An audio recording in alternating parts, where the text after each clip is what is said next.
Alors, nous allons accueillir maintenant notre sœur Stéphanie. Alors, pour celles qui ne la connaîtraient pas, notre sœur vient du Canada, mais plus précisément du Québec. Pourquoi je dis Québec? Parce qu'elle va parler français.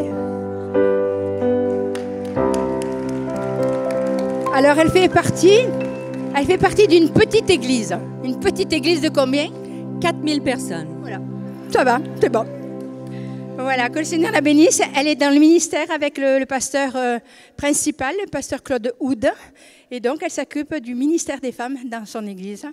Et elle apporte la parole en France et dans la francophonie, on va dire, de partout. Que le Seigneur la bénisse. Bonjour! Êtes-vous en forme? Êtes-vous dangereusement en forme? Faites-moi un signe, là, il fait noir ici, faites-moi. Êtes-vous là? Est-ce qu'il y a des femmes qui aiment Dieu dans ce lieu? Alléluia! Est-ce qu'il y a des femmes passionnées dans ce lieu? Est-ce qu'il y a des femmes qui veulent voir Dieu agir dans ce lieu? Alléluia! Est-ce qu'il y a des femmes qui veulent voir le miraculeux dans ce lieu? Car nous servons un Dieu de miracles. Alléluia! Avant de commencer, vous allez vous lever et vous allez dire, juste autour de vous, OK, parce que je veux respecter le temps, mais aux femmes autour de vous, dites-lui, je t'aime. En anglais, I love you. I love you, Maria. I love you, Teresa.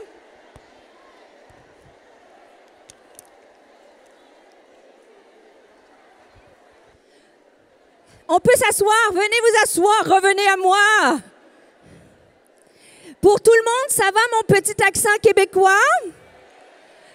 Tellement heureuse d'être avec vous. Beaucoup de gens sont venus me voir pour me demander comment je vais. Je vais très bien. Tout va bien. Et je dis tout va bien. Rappelez-vous, pour celles qui étaient avec nous les premières fois, nous avons commencé à Gap il y a 8 ans de cela avec 60 femmes. Vous vous rappelez qui était là il y a 8 ans? Tout va bien depuis ce temps-là et Nawel était là, nous a dirigés en louange. Et je voudrais remercier Raymond. Raymond, merci pour... Est-ce qu'on peut acclamer Raymond? Juste la remercier. Oui. La Bible dit de donner honneur à qui honneur est dû. Merci à Raymond pour tout le travail. Merci à Marie, Mélina, Sylvie, toute une équipe extraordinaire. J'aimerais que vous puissiez les encourager et les remercier quand vous les voyez. Elles ont fait, plus fort que ça, elles ont fait un travail extraordinaire. J'ai tellement hâte d'apporter la parole. Je vous apporte quelques nouvelles avec moi du Québec puisqu'on n'a pas l'occasion de se voir souvent. Je veux vous inviter. Dis à ta voisine, Stéphanie t'invite à Montréal au mois de juin. On va se préparer pour le teaser, s'il vous plaît.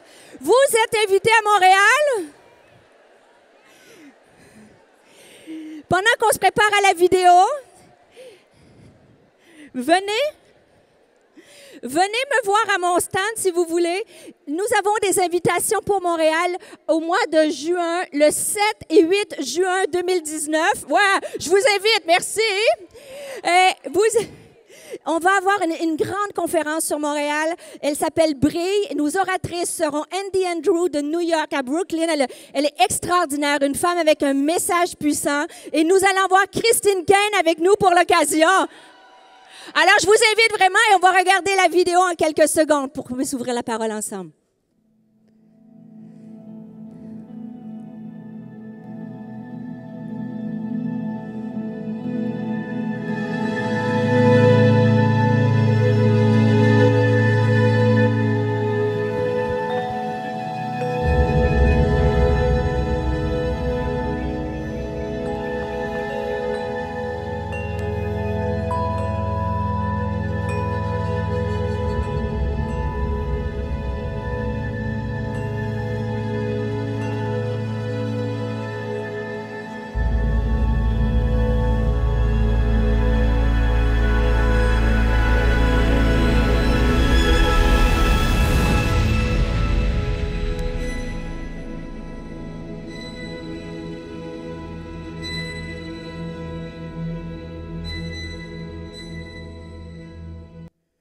Vous êtes avec moi?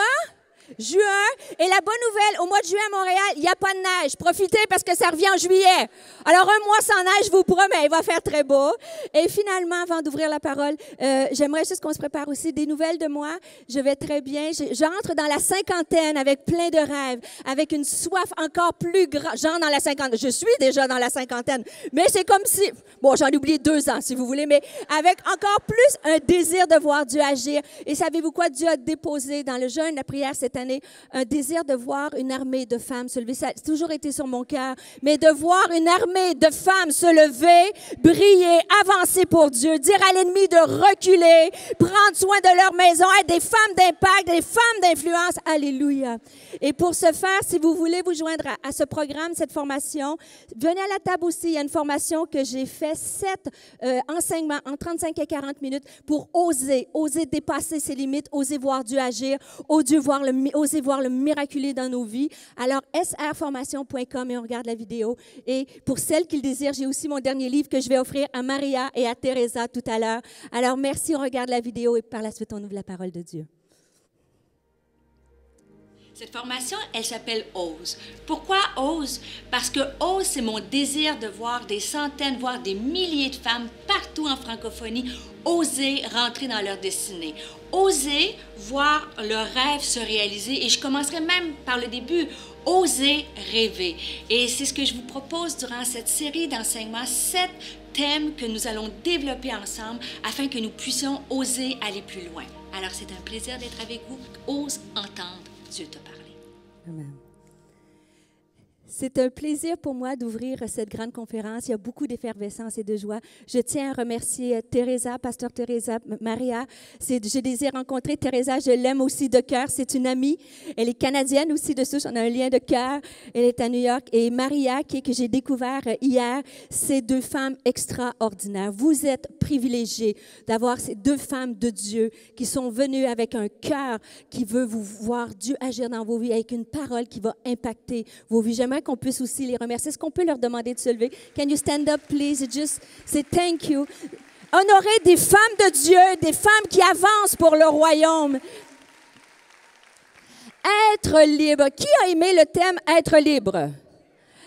Être libre, c'est tellement, et je remercie Raymond, être libre. La parole de Dieu nous dit dans le livre de Jean, au chapitre 31-32, ça nous dit, au verset 31 et 32, ça nous dit, « Si vous demeurez dans ma parole, vous êtes vraiment mes disciples. Vous connaîtrez la vérité et la vérité vous affranchira.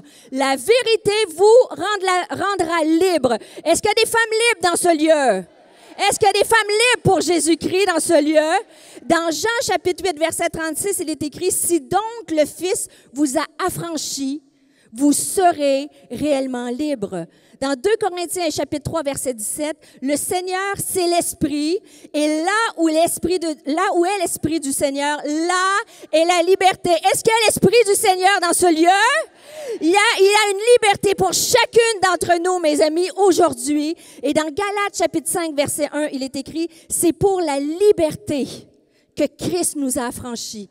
Demeurez donc fermes et ne vous laissez pas mettre de nouveau. » C'est ce que je vais parler ce matin. Ne te laisse pas mettre de nouveau sous le joug de la servitude. Nous sommes libres en Christ. Parce que Jésus est venu sur cette terre, qu'il a accepté, qu'il a marché par obéissance, qu'il est mort à la croix, qu'il est mort, mais qu'il est ressuscité et que nous avons donné notre vie à Christ. Nous avons accès à cette puissance-là. Nous avons accès à cette liberté-là. Vous êtes avec moi? Mais malheureusement, la Bible nous met en garde que même si nous avons accès à la liberté, que même si Christ nous a libérés, parfois nous nous remettons à nouveau sous le joug de la servitude. Et comme je dis à chaque fois, je ne suis pas ici pour vous impressionner, vous n'êtes pas ici pour m'impressionner. Chacune d'entre nous, si on est honnête, il peut arriver que nous redevenions sous un joug. Et savez-vous pourquoi? Parce qu'il y a un ennemi qui rôde. Il y a un ennemi de nos âmes qui ne veut pas que nous soyons des femmes libres. Je vous rappelle qu'est-ce que la parole de Dieu nous dit dans Jean chapitre 10, versets 9 à 10. Il est écrit « Je suis la porte. Si quelqu'un entre par moi, il sera sauvé. Il entrera et il sortira. Il trouvera des pâturages. Le voleur ne vient que pour dérober égorger et détruire. Mais moi, je suis venu afin que les brebis aient la vie et qu'elles soient dans l'abondance. Permettez-moi de développer un peu ce texte-là. La Bible nous dit, le voleur ne vient que pour dérober, tuer et détruire. Le voleur, le mot en grec pour voleur, c'est klepto, d'où on tire le mot kleptomane. Est-ce que vous avez déjà été victime d'un kleptomane? Faites-moi signe. Est-ce que quelqu'un, vous avez été victime d'un kleptomane? C'est quelqu'un qui marche à côté de toi et quand tu t'en attends pas, il va arriver, il va te donner un coup sur l'épaule. Coucou. Alors, il fait discrètement, il te donne un coup sur l'épaule et en même temps, il va venir te voler. Est-ce que vous saisissez l'analogie? L'ennemi vient pendant que parfois tu ne t'en attends pas, pendant que tu es en train d'œuvrer, pendant que tu es en train de servir, et à un moment donné, il vient, puis il te dérobe, il te vole, il est un escroc.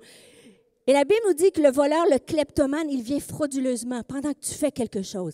Il vient pour tuer. Et le terme en grec pour tuer, c'est tuo. Et savez-vous quoi? Le terme tuer ne veut pas dire prendre la vie, enlever de la vie de quelqu'un. Au contraire, le diable n'a aucun pouvoir sur toi. Rappelez-vous, hein, la Bible dit, fuyez, résistez au diable et il fuira loin de vous. Et le terme tuo, c'est il ne peut pas avoir une atteinte sur ta vie, mais il vient pour te décourager.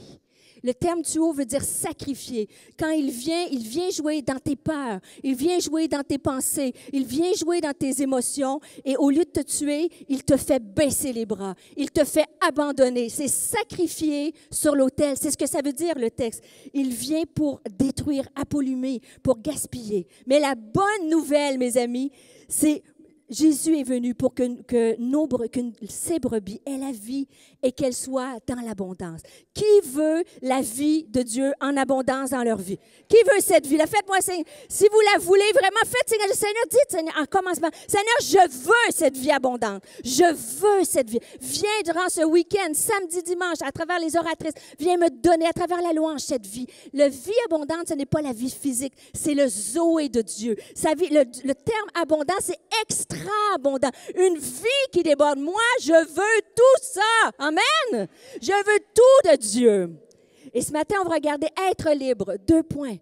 Être libre du passé et de la honte et être libre des pensées et de la peur. Le premier texte que je veux développer avec vous, lorsqu'on parle de la honte, pour moi, c'est un des personnages de la Bible qui a été délivré, qui a été guéri de cette honte-là, c'est Méphibosheth. Méphibosheth était un fils de Jonathan. Et juste pour vous remettre un peu dans le contexte, David, qui était roi, il devient roi, remplace Saül. Et rappelez-vous, si vous lisez les textes dans Samuel, David et Jonathan font une alliance ensemble. Et une alliance à cette époque-là, ça devrait encore aujourd'hui, mais à cette époque-là, cette alliance veut dire vraiment quelque chose de significatif. Et ils se disent l'un à l'autre, s'il arrive quelque chose, je vais être là pour toi. Et si toi, David, il arrive quelque chose, Jonathan, je vais être là pour toi. Et Jonathan meurt et David veut honorer cette alliance-là avec Jonathan.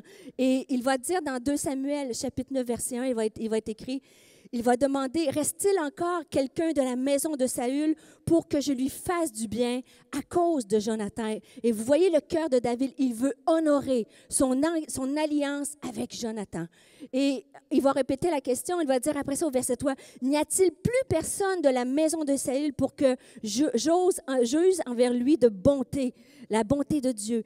Et Tsiba, le serviteur, va dire, il y a encore un fils de Jonathan perclus des pieds. Et cette phrase-là, peut-être pour vous et moi aujourd'hui, semble simple, même presque insignifiante.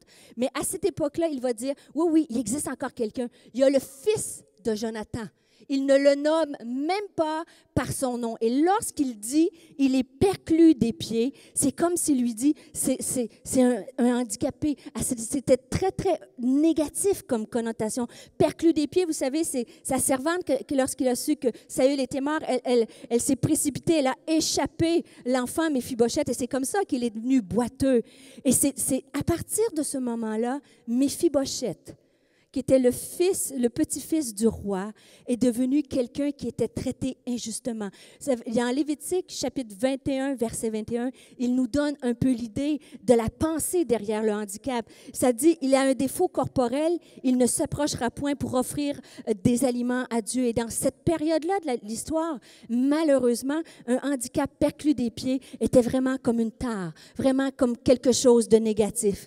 Mais ce qui est fantastique, c'est que David voit au-delà de ça. Il dit, peu importe, moi, je vais aller chercher Méphibosheth et je vais rétablir cette alliance-là. Imaginez, David l'envoie chercher, il y a des serviteurs qui s'en vont là-bas. Et si vous pouvez faire une petite idée, imaginez qu'il y a quelqu'un qui est un peu itinérant dans la rue et qui est isolé, qui est abandonné, qui est seul, probablement avec beaucoup de douleur, la douleur, le rejet, l'abandon. Et tout d'un coup, il y a quelqu'un qui arrive avec des limousines, 10 limousines noires qui s'en viennent, imaginez, et avec des motards, avec toutes les phares, les gyrophares. Vous êtes avec moi? OK. Alors, vous avez mon Méphibosheth, et c'est comme si les limousines arrivent, les motards, et là, il sort 2 serviteurs en costard, vous savez, tailleur, nœud papillon, très chic. Et ils vont dire à Méphibosheth, « Hey, Méphibosheth, le roi t'appelle. » Wow! Le roi t'appelle et il veut t'emmener à l'Élysée. Wouh! Et c'est exactement, et voyez la réponse. Et lorsque je dis pourquoi en Christ nous pouvons être libres de la honte, libres de tout ce qui nous accable, libres du rejet, libres des paroles de condamnation, libres des blessures, libres de la mauvaise estime de soi, libres, amen, on est libre. Et Méphibosheth, regardez sa réponse. Quand les limousines arrivent, quand les serviteurs arrivent, il va répondre. Et dans le texte se trouve dans 2 Samuel, chapitre 9, versets 7 à 8, il va être écrit, et David lui dit, « N'aie aucune crainte, car je t'assure que je veux te traiter avec faveur par amitié pour ton père, Jonathan. » Il dit, « N'aie aucune crainte. » Le roi va dire à Méphibosheth, qui était rejeté, qui nous sentait indigne, « N'aie pas peur. » Vous savez, David est une préfiguration de Jésus-Christ. Et Méphibosheth, c'est un peu chacun d'entre nous. Et il va arriver, et le roi te dit, aujourd'hui, n'aie pas peur. J'ai une alliance avec toi. Je veux te donner une vie en abondance. Viens. Et Méphibosheth va répondre. Il dit, David va dire, de plus, je te rendrai toutes les terres qui appartiennent à ton grand-père Saül. Quant à toi, tu prendras tous tes repas à ma table. Et Méphibosheth se prosterna de nouveau et dit, qu'est-ce donc ton serviteur pour que tu t'intéresses à lui? Je ne vaux pas plus qu'un chien mort. Et ce texte-là est extrêmement puissant. Parce que malheureusement, mes amis, parfois, on se sent comme Méphibosheth. On peut se sentir avec un handicap physique, un handicap émotionnel. Parfois, la vie nous a fait des blessures que nous sommes perclus des pieds émotionnellement, que nous boitons. Est-ce que vous partagez la même chose? Ça peut être des gestes du passé. On va entendre le témoignage de Maria cet après-midi. Ça peut être des gestes du passé. Ça peut être des paroles de mort. Ça peut être un mari. Ça peut être des enfants même. Et des fois, on arrive devant Dieu. On le sait qu'on est de la lignée royale, mais on se sent comme Méphibosheth. Qui es-tu, Seigneur, pour que tu t'occupes de moi? Et Dieu, aujourd'hui, veut vous libérer complètement, veut vous emmener à la table du roi. Alléluia! Est-ce qu'il y a des Méphibosheth dans ce lieu? Est-ce qu'il y a des Méphibosheth dans ce lieu, au fond? Et il te dit, viens, je vais te restaurer, viens, je vais te redonner ton identité, viens, je vais de faire de toi une femme complètement libre. Et c'est fantastique, parce que Méphibosheth vient, il reprend sa position. Il laisse ses étiquettes « je ne suis qu'un chien mort » et devient dans la lignée royale. Et le plus merveilleux, il va être assis à la table du roi. Et à la table du roi, il y avait une nappe et personne ne pouvait voir son handicap. Devant Dieu, nos handicaps sont cachés.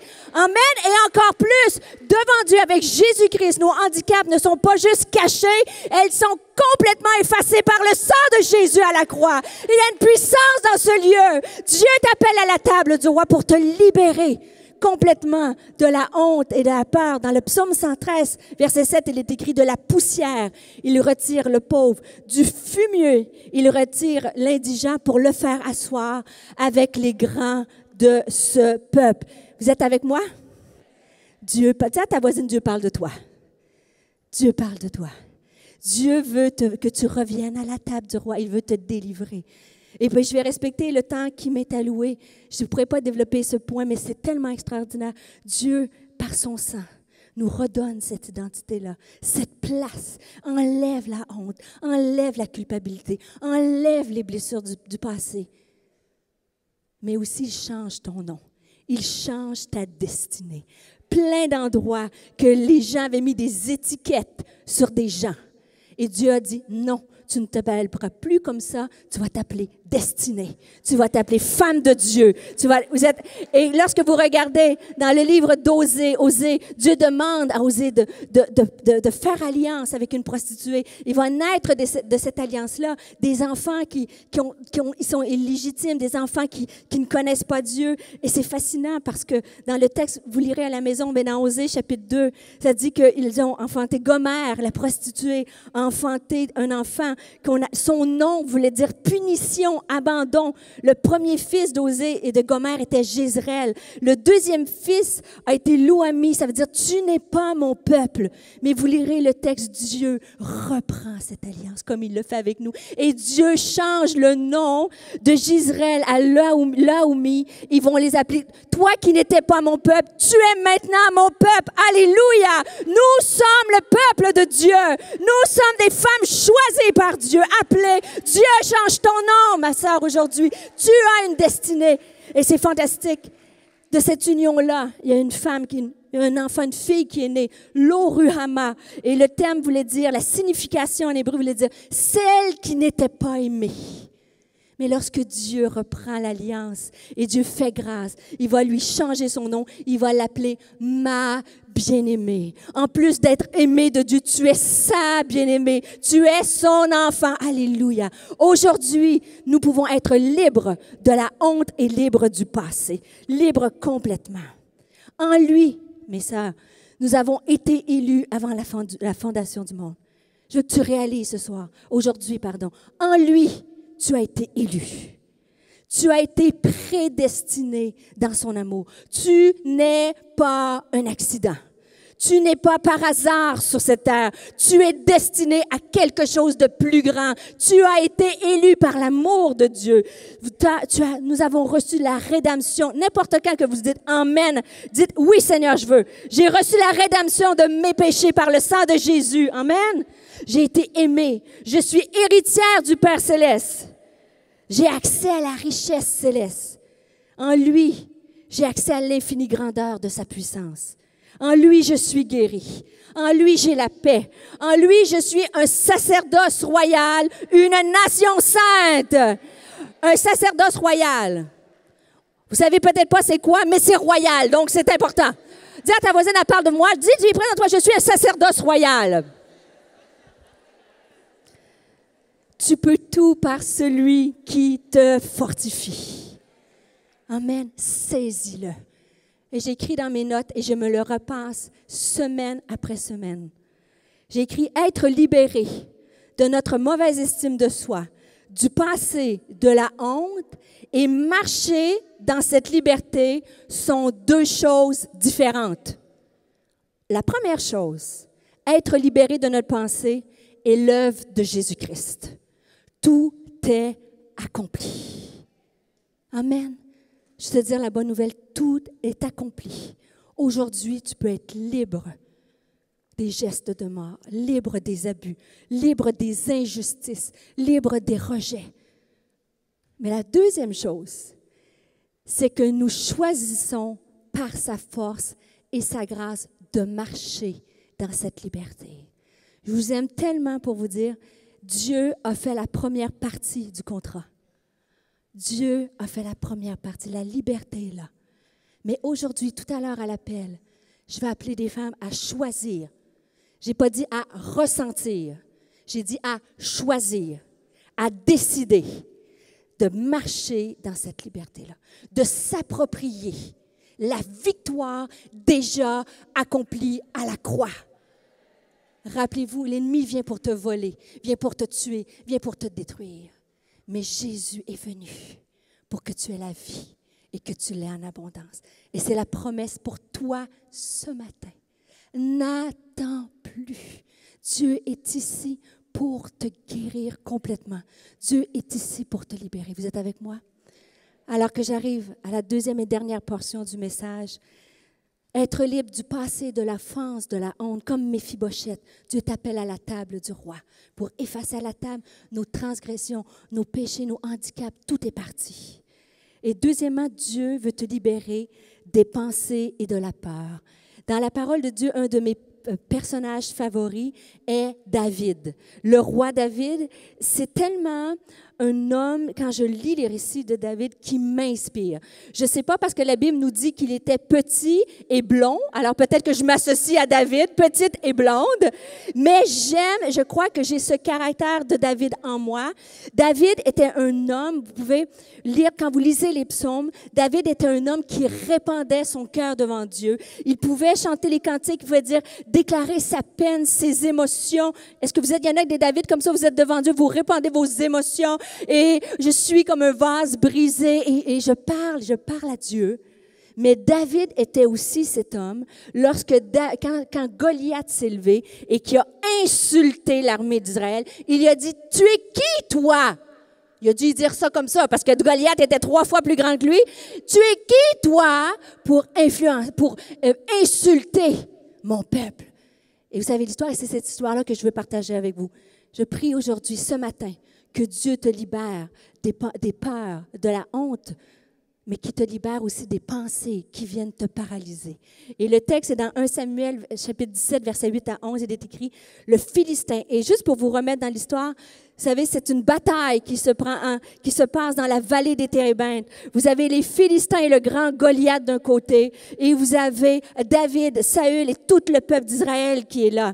Et le Philistin s'arrêta, et on parle de Goliath, et s'adressant aux troupes d'Israël rangées en bataille, il leur cria, « Pourquoi sortez-vous pour vous ranger en bataille? Ne suis-je pas le Philistin et n'êtes-vous pas des esclaves de Saül? » Et Goliath est un peu comme l'ennemi dans nos âmes, nos pensées noires, négatives qui viennent. Est-ce que ça vous arrive que des fois tu arrives, tu pries, tu te tiens debout pour une cause, pour tes enfants, pour ta vie, pour ton ministère, ta destinée? Et là, les pensées viennent. Les Goliaths. Est-ce que je suis seule ou vous avez des Goliaths aussi dans vos vies? Et Goliath vient. Il lui dit, « T'es qui, toi, David? » Et il te réduit à rien. Il t'enlève. L'ennemi vient, t'enlève ton identité. Il dit, « T'es qui? T'es juste un esclave de Saül. » Et le texte qui suit, il va dire, « Le Philistin dit encore, je jette en ce jour un défi à l'armée d'Israël. Donnez-moi un homme et nous nous battrons ensemble. » Et Saül et tout Israël entendirent ces paroles du Philistin et ils furent effrayés et saisis d'une grande crainte. Et c'est fascinant parce que des fois, il y a l'ennemi qui vient dans nos pensées, mais des fois, la situation cause des peurs parce qu'elle est réelle. Et je parle à des femmes au 21e siècle. La vie est difficile. La vie est difficile. L'ennemi rugit autour de nous. Les défis menacent nos mariages, menacent nos enfants, menacent la vie de nos bien-aimés, menacent notre propre vie. Et Saül était un homme de guerre. Saül, vous savez, c'était pas le roi qui se promenait avec des pétales de rose puis s'en allait à la guerre comme ça. Saül, vous savez l'histoire, hein? Saül a tué ses 1000, David ses 10 000. C'était des hommes habitués à se battre. Mais un jour, l'ennemi se lève, le grand Goliath, et la Bible nous dit que Saül a peur. Cet homme de guerre-là a peur. Moi, ça m'est arrivé dans ma vie. Je vous ai dit, les 2 dernières années maintenant, cette année va très bien, mais les 2 dernières années, 2016, 2017, début 2018, ont été les pires années de ministère et de mère. Et j'étais comme ce David-là. J'ai dû me lever et me dire, « T'es qui, toi, Goliath, pour toucher à ma maison? T'es qui, toi, Goliath, pour m'intimider et me paralyser dans l'œuvre que Dieu m'appelle à faire? » Et je prie que Dieu nous donne cet esprit-là aujourd'hui, malgré la peur, malgré l'ennemi. Et ce qui est fascinant lorsqu'on lit par la suite, le texte, ça nous dit, Le Philistin regarda et lorsqu'il aperçut David, il le méprisa, ne voyant en lui qu'un enfant blond et d'une belle figure.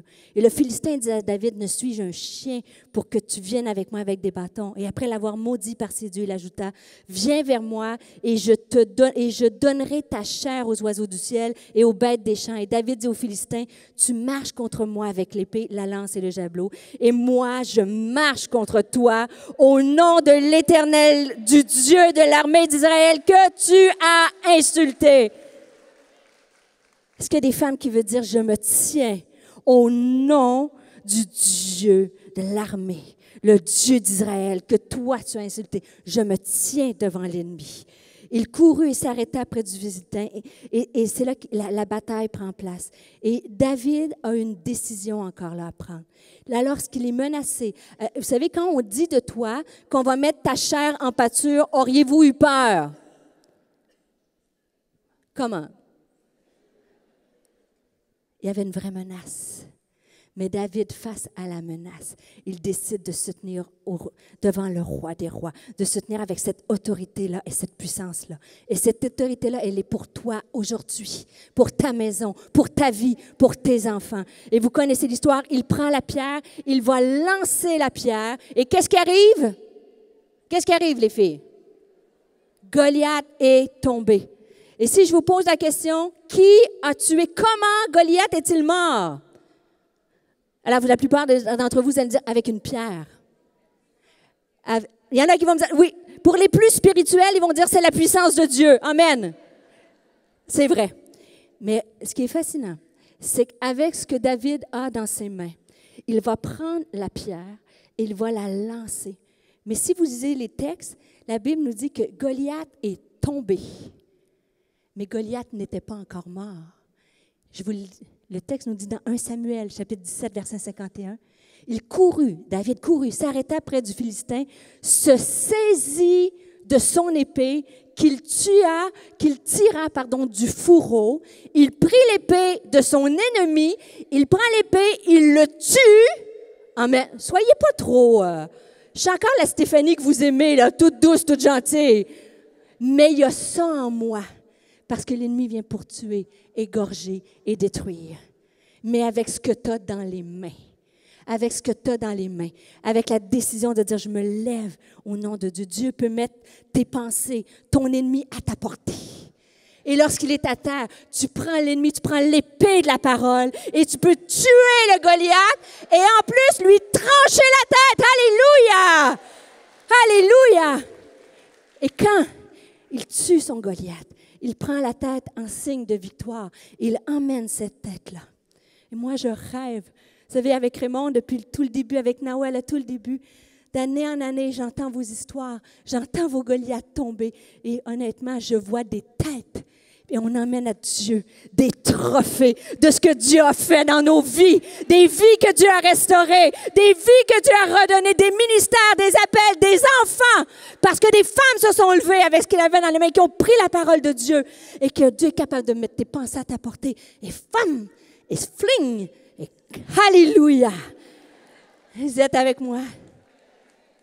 Dieu veut te libérer. Alors que j'arrive à la fin, je vais inviter Noël.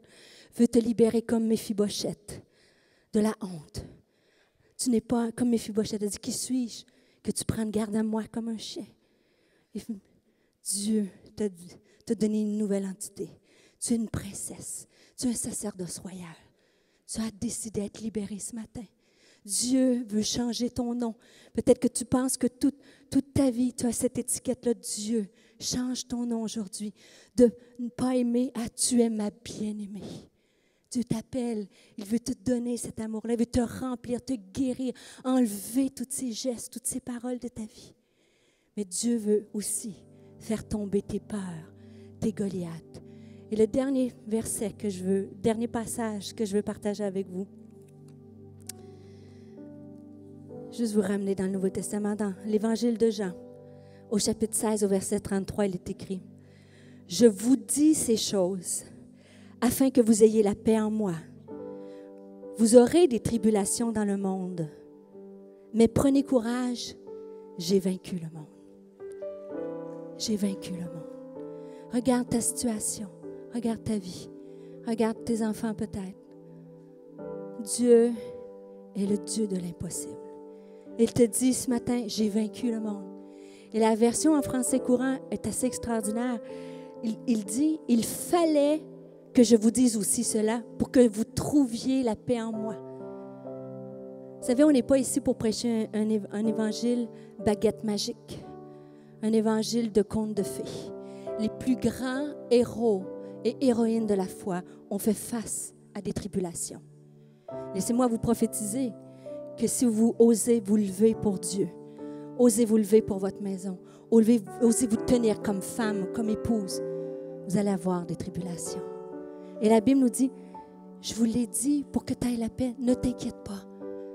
Les défis, les tempêtes vont arriver. Vous aurez à souffrir bien des afflictions, la Bible nous dit. Mais courage, j'ai vaincu le monde. Et le dernier passage, je vais vous ramener sur un passage que vous connaissez. Et Dieu, cette année, m'a donné cette révélation-là pour ma propre vie. J'ai donné ma vie à Jésus à l'âge de 15 ans. J'ai maintenant 52 ans. Je le sers à temps plein depuis presque 20 ans. Je pense que je connais mon Dieu. J'ai une relation intime avec lui. Je le sers, je l'aime. Je veux qu'il m'utilise encore plus que jamais. 1350 femmes, c'est le début, Raymond. C'est le début, parce qu'il y a des milliers de femmes qui ont besoin d'être libres en Christ. Mais comme la Bible nous dit, on aura des tribulations dans le monde et c'est ce qui arrive avec les disciples. Et rappelez-vous l'histoire, lorsque c'est la fin, Jésus est avec eux et il dit aux disciples, allons dans la barque et passons de l'autre bord. Je vais juste lire le texte avec vous alors qu'on arrive à la fin. Et dans l'évangile de Marc, si vous prenez des notes, au chapitre 4, versets 35 à 41, ça dit, « Ce jour-là, le soir venu, Jésus leur dit, « Passons sur l'autre rive. » Après avoir renvoyé la foule, ils l'emmenèrent dans la barque où il se trouvait. Il y avait aussi d'autres barques avec lui. Un vent violent s'éleva et les vagues se jetaient sur la barque au point qu'elle se remplissait déjà. Et lui, il dormait à l'arrière sur le coussin. Ils le réveillèrent et lui dirent, « Maître, cela ne te fait rien que nous soyons en train de mourir. » Si on est honnête, chacun d'entre nous, on a déjà tous été dans une barque où le vent s'est levé. Et dans cette histoire-là, lorsque vous étudiez les textes, c'était une mer qui était très, très, très particulière. Et en quelques secondes, le vent pouvait se lever de l'est, de l'ouest, du nord et du sud. Et ça faisait comme une immense tempête. Et les disciples sont là et ils commencent à questionner Jésus. « Seigneur, tu ne vois pas que la tempête se lève? Tu ne vois pas, on commence à faire peur. Il fait noir. L'eau commence à entrer dans ta barque. » Moi, je me suis déjà retrouvée dans une situation, dans ma vie personnelle, où le vent soufflait, la barque était à droite et à gauche, et l'eau a commencé à entrer dans ma barque. Est-ce que ça vous est même arrivé? Je sais que vous êtes spirituels aujourd'hui, que vous êtes toutes et vous aimez Jésus, mais chacune d'entre nous peut arriver de dire, « Mais Seigneur, qu'est-ce que tu fais? » Vous êtes-vous déjà senti oublié par Dieu? Tu as l'impression que Dieu agit, mais dans ta barque, le vent se lève, l'eau entre, et tu as l'impression que Jésus n'est pas là. Et la suite du texte, c'est fascinant. Et ça dit, il se réveilla, Jésus se réveilla, menaça le vent et dit à la mer, « Silence, tais-toi. » Et le vent tomba, il y a une grande calme. Puis il leur dit, « Pourquoi êtes-vous si craintifs? Comment se fait-il que vous n'ayez pas de foi? » Ils furent saisis d'une grande frayeur. Et ils se disaient les uns aux autres, « Qui est donc cet homme? Même le vent et la mer lui obéissent. » Et lorsqu'on étudie le texte, ils sont saisis d'une grande frayeur. Et lorsqu'ils voient, quand ils commencent à questionner, dans le texte, j'ai dit, « Maître, ne vois-tu pas que nous périssons? » Et c'est fou parce que le terme maître, il ne l'appelle pas comme le maître de l'univers. Il va dire maître comme teacher, comme un enseignant.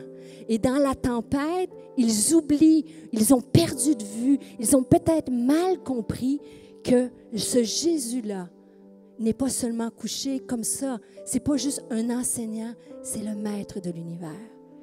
C'est le maître de l'univers. Et quand Jésus se lève et calme et parle à la tempête, savez-vous qu'est-ce qu'il réalise? Il réalise que tout ce qu'ils ont appris vient de se dérouler sur leurs yeux. Les disciples, à cette époque-là, n'avaient pas accès à la Torah, à la Bible. Ils allaient dans les synagogues, ils étudiaient de façon de par cœur religieusement les textes. Ils attendaient ce Messie depuis des années, des années. Ils attendaient ce roi qui allait venir les délivrer. Et lorsqu'ils sont dans la pleine tempête, ils oublient. Ils perdent de vue.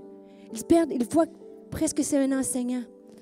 Et c'est fascinant parce que quand Jésus se met à déclarer les Écritures, il réalise pleinement que c'est le Fils de Dieu qui est dans la barque.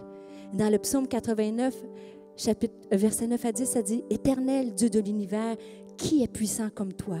Éternel, ta fidélité t'environne. C'est toi qui maîtrises l'orgueil de la mer. Quand ces vagues se soulèvent, c'est toi qui les calmes. » Alors imaginez l'histoire. Ils sont assis. Ils pensent que Jésus dort. Et alors que Jésus déclare les Écritures, ils commencent à réaliser que ce que nous avons entendu par cœur, ce que nous avons lu dans le passé, wow! Le Messie qui devait venir, que nous attendons, est assis dans la barque. Et c'est pour ça qu'ils ont peur, parce qu'ils sont dans la crainte, parce qu'ils réalisent à un niveau supérieur que l'homme qui est là est le Fils de Dieu, le Tout-Puissant. Je te dirais, qui est assis dans ta barque ce matin? Est-ce que les vents soufflent à droite et à gauche? Est-ce que tu as l'impression que Jésus est sur le coussin? Est-ce que tu as l'impression que Jésus t'a oublié, que Dieu t'a oublié? Le Seigneur envoie une Canadienne, une Québécoise, vous dire, dans son français québécois, tu as le Fils de Dieu, le Dieu Tout-Puissant, le Dieu qui peut tout, le Dieu qui crée tout, le bara qui crée à partir de rien, qui met la lumière dans l'obscurité, qui met l'ordre dans le désordre. C'est le créateur des milliards et des milliards et des milliards, pas d'étoiles, mais de galaxies, est assis, est dans la barque dans ta vie. Il est dans la barque de ta vie, comme il était dans la barque avec ses disciples. Alors qu'on va se lever ensemble ce matin, je vais vous inviter à vous lever. On va chanter un chant ensemble. Et alors qu'on ouvre cette conférence, je sens vraiment, plus profond de mon cœur, que Dieu veut agir dans ta vie. Dieu veut agir dans ma vie. Dieu veut agir dans nos vies. Que tu sois au fond là-bas, à droite, à gauche, peu importe ton arrière-plan, peu importe ton âge, peu importe d'où tu viens, comme Méphibosheth. Il t'appelle ce matin à sa table. Il t'appelle ce matin pour que tu retrouves ton identité, que tu retrouves ta liberté, que tu prennes un choix de dire, viens te réapproprier ton identité. Il est ici aussi ce matin pour calmer tes peurs, calmer tes pensées. Tu as l'épée de la parole pour faire tomber les Goliaths. Il est capable de mettre tes pensées à ta portée. Et avec l'épée de la parole, ensemble, nous allons voir la victoire. Mais pour certaines personnes, vous êtes venus. Certaines femmes, vous êtes venues avec une embarcation, un bateau. Tu as l'impression que l'eau coule, l'eau rentre, dans ta maison. L'eau rentre dans ta barque. L'eau rentre dans ton âme. Tu ne sais plus comment t'en sortir. Le Dieu de l'univers, le Créateur tout-puissant, est ici pour te délivrer. Et il va calmer les vents. Il va dire, tais-toi. Alléluia. Alors qu'on va chanter simple, on va commencer à chanter le chant, s'il vous plaît. Je vais vous demander de fermer les yeux. C'est un moment puissant, un moment de libération, un moment de guérison. C'est entre toi et Dieu. C'est entre toi et Dieu, à la table du roi. Est-ce que tu es venu dans ce lieu? Tu dis, Stéphanie, j'ai besoin d'être libérée de la honte du passé. J'ai besoin d'être libérée des paroles, des gestes qui ont été. J'ai fait un bout de chemin, mais j'ai encore besoin d'une totale guérison ce matin. Juste à m'élever et dire, je suis comme Méphibosheth. Est-ce que il y a des femmes dans ce lieu, tu as besoin que je puisse te voir, la salle est grande, tu as besoin d'être libérée. Tu as besoin de retrouver ton estime de soi, ton image de toi. Tu as besoin de te saisir comment Dieu te voit, ton identité, combien tu es belle et précieuse. Amen. À m'élever aussi, est-ce qu'il y a des femmes dans ce lieu? Vous êtes venus, vous avez des Goliaths. Vous êtes face à des Goliaths. Vous avez besoin de la puissance de Dieu à main levée, que je puisse prier pour toi. Tu es face à des Goliaths. Tu as besoin de voir Dieu agir, que ton Goliath tombe. Tu as besoin de prendre l'épée aujourd'hui, que Dieu te libère des pensées, te libère de tes peurs. Tu es face à des peurs. Emmène tout plein de femmes. Tu es une femme aussi dans ce lieu. Stéphanie, j'ai besoin. Il y a la tempête qui souffle et j'ai besoin que Jésus calme les vents. Est-ce que je peux te voir à main levée aussi? Tu as besoin que Jésus calme. Je vais vous faire, on a du temps, il y a 20 femmes qui sont ici. Je vais inviter l'équipe de prière à s'avancer immédiatement. Et je vais être obéissante à la parole de Dieu. C'est un temps pour vous. Alors qu'on commence cette conférence, je vais vous inviter à sortir de vos rangs, à venir. Tu as levé ta main à l'appel. Je dis, Stéphanie, j'ai besoin de prière. J'ai besoin d'être visitée par Dieu. J'ai besoin d'être libre complètement, être libre afin de rentrer dans ma destinée, afin d'accomplir ce que les choses. Alors tu as levé ta main, plein des centaines de femmes. Alors je sors de tes rangs, sors de ton rang, viens à l'avant, je t'attends. Tu as besoin que Jésus calme les tempêtes de ta vie. Viens, Jésus est ici. Tu as besoin que tes Goliaths tombent. Viens, Jésus est ici. Tu as besoin d'être guéri au plus profond de ton âme, dans ton mariage. Viens. Tu as besoin d'un miracle dans ta maison. Viens. Jésus n'est pas sur le coussin en train de dormir, il est ici, il est agissant. Qu'on puisse s'avancer, prendre toute la place. Venez, il y a de la place pour tout le monde. Venez, tu es venu avec un besoin. Alors que nous ouvrons cette conférence, viens à l'avant. Alléluia, tu as besoin de Dieu ce matin. Tu as besoin d'être visité. Est-ce qu'on peut faire avancer les femmes? Il y a beaucoup de femmes à l'avant. Alléluia.